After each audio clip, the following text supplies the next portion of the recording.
America, in every single state, they have a set of standards for every subject, a collection of lessons that the teacher is required to teach by the end of the term. But the greatest lessons you will ever teach us will not come from your syllabus. The greatest lessons you will ever teach us, you will not even remember.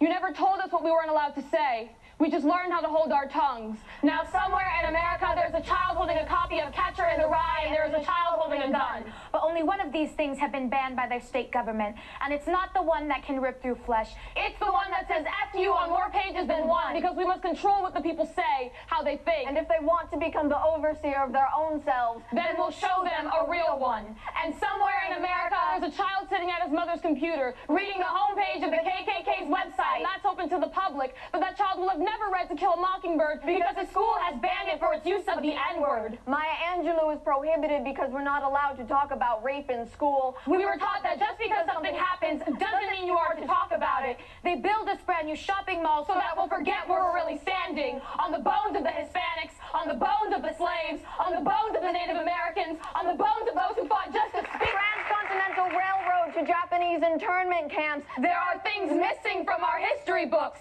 But we were taught that it is better to be silent than to make them uncomfortable. Somewhere in America, private schoolgirls search for hours through boutiques trying to find the prom dress of their dreams. While kids on the south side spend hours searching through the lost and found, because winter's coming soon and that's the only jacket they have. Kids are late to class for working the midnight shift. They give awards for best attendance, but not for keeping your family off the streets. These kids will call your music ghetto. They will tell you don't talk right. Then they'll get in the backseat of a car with all their friends, singing about how they're about that life and we can't stop.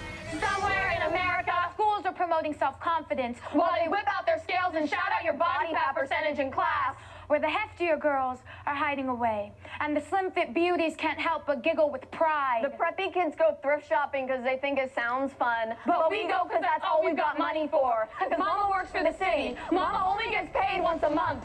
Somewhere in America, a girl's getting felt up by a grown man on the subway. She's still in her school uniform, and that's part of the appeal. It's hard to run in knee socks and Mary Janes, and all her male teachers know it too. Coaches cover up star players raping freshmen after the dance. Women are killed for rejecting dates. But God forbid I bring my girlfriend to prom. A girl is blackout drunk at the after party. Take a picture before her wounds wake her. How many pixels is your sanity worth? What's a 4.0 to a cold jury? What'd you learn in class today? Don't talk loud. Don't speak loud. Keep your hands to yourself. Keep your head down. Keep your eyes on your own paper. If you don't know the answer, fill in C. Always wear earbuds when you ride the bus alone. If you feel like someone's following you, pretend you're on the phone. A teacher never fails, only you do.